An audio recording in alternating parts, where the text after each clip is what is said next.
Hi everyone, and welcome to Kevin and Julie's Personal Wellbeing and Financial Health channel. And today I will be discussing something very interesting when it comes to finances, and this is investments. Of course, it's a huge topic with a lot of different things to talk about and cover, but I will try to summarize it as best as I can in this short video. So, first, I want to explain to you why you should invest and why it's important to you. I want to show you when you should invest. I want to explain to you where you should invest. And finally, how much you should invest. So, I showed you a video about debt recently, and I'll put the link below, that really shows you the power of interest, how it works against you when you use your credit card and you don't pay your balance. Well, investing is flipping that upside down, and it's the other way around. So see, if you use your credit card at 20% and you renovate your kitchen at $40,000, or you rack up a total debt of $40,000, and in 4 years it'll add up to $88,000. Well, if you're the investor behind that credit card that does the same thing, well, you're the one who in 4 years will make $88,000 off of that initial $40,000 investment.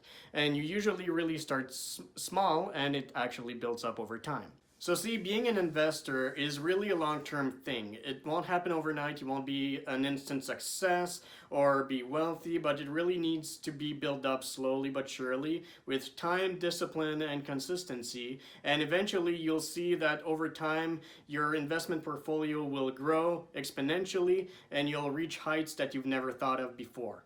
However, I want to let you know that being an investor and having more money doesn't automatically make you more happy, and that has to come from within for sure.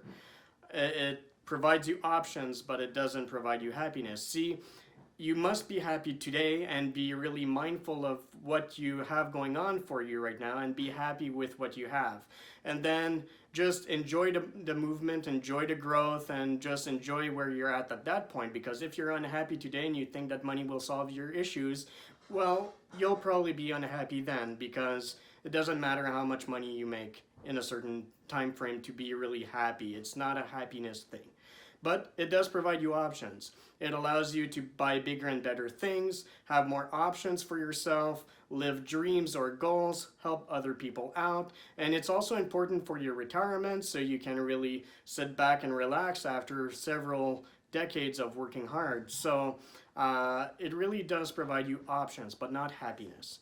With that said, there's two main things with investing. The first one is the interest that you're making off your investment. Of course, there are some investments that are not successful, and there are some that are really amazing, and it's really to have a knack to find those. And the second element, the key and the most important element, is time. The more time you have in front of you, the longer you have to have your portfolio skyrocket and really grow for you. So time is key. You know, time is money. Well, this is really where it applies. And when you have those two combined, good interest, good investments with your time, well, then it's a for sure thing in the long run. So this leads me to my second question, which is, when should you invest? And the answer is always right now.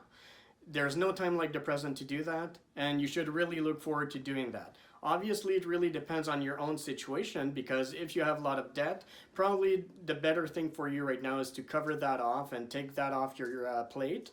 But then after that's done, you can start focusing on investments, because if you have you really should look at what generates the most interest. Is it your credit card that's costing you 20% right now, or your potential investment that makes about 5 or 10%? Well, of course, it costs you more to invest right now than it is to not pay off your credit card. So you should aim for that first and then settle with your investments. However, on the flip side, where I was talking about good debt, well, if you have debt that is costing you 2 or 3%, but you're investing at 10, well, you can net the difference, and this is when it's good for you. So take off your debt first and then work on investments. But when is the right time? Today, always. So I just wanted to show you a little graph just to visualize what I was saying about how time really affects your investments in the long term. So you can see that today is here, and the future, let's say in 40 years from now, is right here. So in the midpoint would be 20 years. So it will take a long time to start here, and then eventually it'll grow more and more over time. and then it'll be very exponential at this point, and you won't know what to do with your money afterwards. But if you start at 20 and this is 40, well, then at 40 years old, this is really when you're going to see that peak. And depending on your investments, it might be even earlier. However, if you're 50 or 60 today, well, then this is really the potential that you have in about 10, 20 years' time. And by then, you really want to enjoy your life, so you won't really be focusing as much on investments. So your growth won't be as exponential in your later years than it will be when you start earlier. So this is why I'm putting a lot of emphasis on investing today. I also wanted to point out that investing doesn't mean that you spend your profits right away, because if you eat all your profits in spending, you won't be able to hit that kind of curve. So you really have to reinvest all the profits that you're making and put it back into your investment portfolio so it can grow in a very exponential kind of way. So a fun trick that I wanted to share with you is something that investors call the rule of 72. So basically, this is a measure that really tells you the number of years it will take for you to double your investment, depending on the number of interest that you're generating off of that investment. So basically what you do is you take 72, you divide it by the interest that you're anticipating on making on off of your investment, and then it gives you the number of years it will take you to double that. And for example, if we go with that credit card of 20%, well, you take 72 divided by 20, and you'll see that it takes less than 4 years to double that investment. So that's why it takes you less than 4 years to more than double that $40,000 of credit card debt that you had in the other video I showed you earlier. And this is really an example of that. However, the rule of 72 doesn't work with the extremes. So you can't really work with 72 divided by 72% interest or 72 divided by 1. It'll skew the numbers and it really just doesn't make sense. Other examples of Rule 72 is if you invest, for example, at 5%, well, you'll have 72 divided by 5, which will give you 14 years. And if you invest for something at 8%, well, it's 72 divided by 8, which gives you 9 years. So you see, in 9 years, you'll double that money, and it gives you really a threshold of what to expect in the future. So where should you invest? Well, it really depends on you. It really depends on your risk tolerance. It really depends on what you want to take on.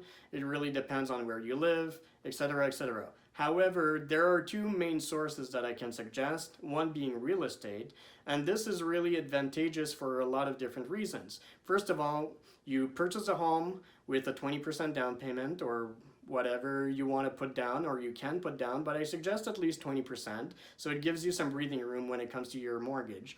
And then when you have a tenant in place, well, it'll pay down the mortgage for you, and you have the equity building up. And then on the flip side, there's also the home appreciation that raises in value as well. And on top of that, you also have a lot of tax write-offs that you can use from the government when you do your income taxes. So there's a lot of different sources and ways for you to make off money out of real estate. However, the cons with that is you have to be very hands-on sometimes. Sometimes you have fixer-uppers and you have to maintain that property. Sometimes the tenants aren't really the best in the world, and you have to manage those expectations as well. But if you do your homework properly, you can find a really good deal, and really the key on that is really finding a good purchase price and not buying just about anything. Another strategy that you can go for is the stock market. Of course, there's lots of ups and downs, and it's really unpredictable sometimes, and you can suddenly see a drop of 40% and you think that you lost it all. However, when you look at the history of stock markets in the last 100 years or so, I don't exactly know the numbers by hand, but I believe that it's about 7 or 8% interest year to year in the big scheme of things. So of course there's years that's going to go down, but there's years that's going to go way up, and then the historical trend is about 7 or 8%. So if you're projecting long term, you're probably most likely going to get ahead. It doesn't mean that because it worked for 100 years that'll continue like that in the future. However, if history does indicate something, is that it's a safe investment. So, and it's really hands-off, and what I suggest for you to do is invest consistently in there, not put a huge lump sum, but invest maybe every 2 weeks at an exact same number. and then you'll hit the average of all the ups and downs. You'll buy high, you'll buy low, it doesn't matter. You'll average the wave and it'll be fine for you in the long run. So these are my two strategies right now. There's definitely more options, but these are two that I thought I would share with you today. Another point I wanted to make is that usually a successful investor will have several streams of revenue, and so that they diversify their investments. So if one crashes and goes down, the other one is there to support it, and they don't really feel that much of the effect of having a bad investment going on. So talk to a financial advisor for this and look at the best strategies for you. Lastly, I wanted to share with you how much you should invest. Well, this is entirely up to you. However, if I would give you a couple of advice, I would suggest that you invest as early as you can, as much as you can. However, make sure that this money that you're investing doesn't affect your lifestyle currently and will not be a detriment to your financial health if you should lose it because the investment turned bad. So basically, invest what you can afford to lose is what I'm saying. So look at what you have right now and invest consistently, regularly, and do what you can. Start small. Doesn't matter if it's only $50 or $20. Start small and then continue to accumulate that growth. And eventually, your future self will be happy that you've done something like this, because when it comes to retirement or something like that, you'll be happy to have money in the bank and have financial security for yourself and your family and be able to really enjoy life a little bit, because life is short and you really want to take advantage of that. With that being said, money doesn't bring you happiness. So make sure that you're always happy with what you're doing and invest in stuff that you believe in, to do stuff that you really truly believe in as well. And just be happy regardless of what's happening. This is just a video to let you know what you can do and bring you into that mind frame if you're willing to do this. But by no means are you a better person because you're investing, or worse off because you're not, in self-worth and anything like that. It's just for you to achieve financial goals, and it's just to work on that financial health part of your life. That's all. So with that said, you guys, if you really enjoyed this video, please hit the like button and subscribe to our channel. It would really help us grow exponentially in the future. And slowly but surely, I really want to invite you to be part of our family. I enjoy making videos like this to help you out. And it's really in that goal that I'm doing this and taking the time to do this. So I hope you really enjoyed it. And from our living room to yours, I wish you a good night. Thank you.